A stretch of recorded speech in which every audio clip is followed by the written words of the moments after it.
एक दिन का समय लेकर मनोहर अपने घर की ओर चल देता है। रास्ते में उसे उसका मित्र नाई मिलता है। नाई से मिलकर मनोहर उसे देवता की वरदान वाली बात बताता है। उस पर नाई मनोहर की एक राज्य मांगने का सलाह देता है। नाई कहता है कि तुम देवता से वरदान में एक राज्य मांग लो। तुम उस राज्य के राजा बन जाओ और मैं उस राज्य का मंत्री बन जाऊंगा।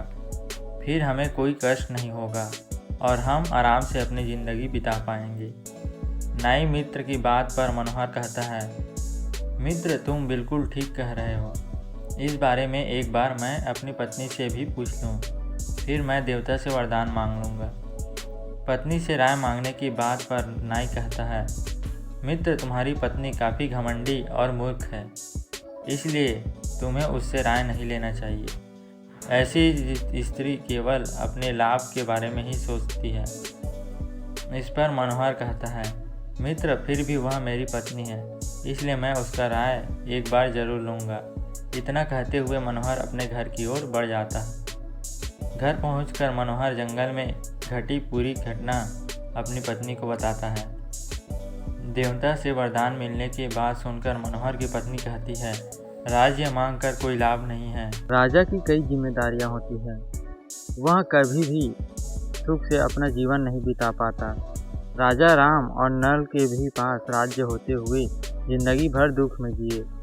आप 2 हाथ से इतने अच्छे कपड़े सिलकर ठीक ठाक कमा लेते हैं।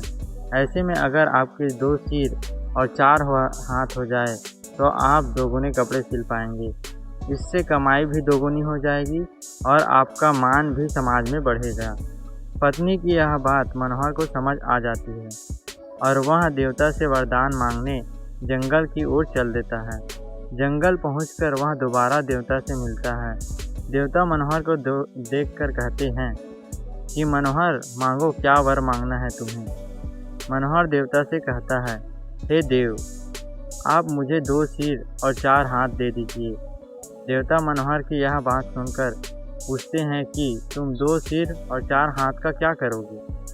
तब मनोहर बताता है कि 2 सिर और 4 हाथ होने पर वह दोगुना कपड़ा सिल पाएगा, जिससे उसकी कमाई पहले से अधिक हो जाएगी। मनोहर की यह बात सुनकर देवता मुस्कुराते हैं और मनोहर को वरदान दे देते हैं। देवता का वरदान पाकर मनोहर को 2 सिर और 4 हाथ हो जाते हैं। वरदान पाकर मनोहर बहुत खुश होता है और अपने घर की ओर चल देता है। मनोहर जैसे ही अपने गांव पहुंचता है तो गांव में खेल रहे बच्चे उसे देखकर डर जाते हैं। वह सब उसे एक राक्षस समझते हैं।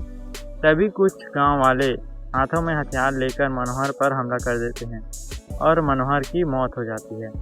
जब मनोहर की मौत की खबर मनोहर की पत्नी को होती है तो वह फौरन मनोहर को देखने वहां पहुंच जाती है। मनोहर की लाश देखकर उसकी पत्नी रोने लगती है और कहती है कि यह सब मेरी गलती है। मैंने ही उनसे देवता से 2 सिर और 4 हाथ मांगने के लिए कहा था। अगर ऐसा ना होता तो आज मनोहर को कोई राक्षस न समझता और वे जिंदा होते। कहानी से सीख मिलती है कि बिना सोचे विचारे किया गया कोई भी काम हमेशा दुखदाई होता है। धन्यवाद।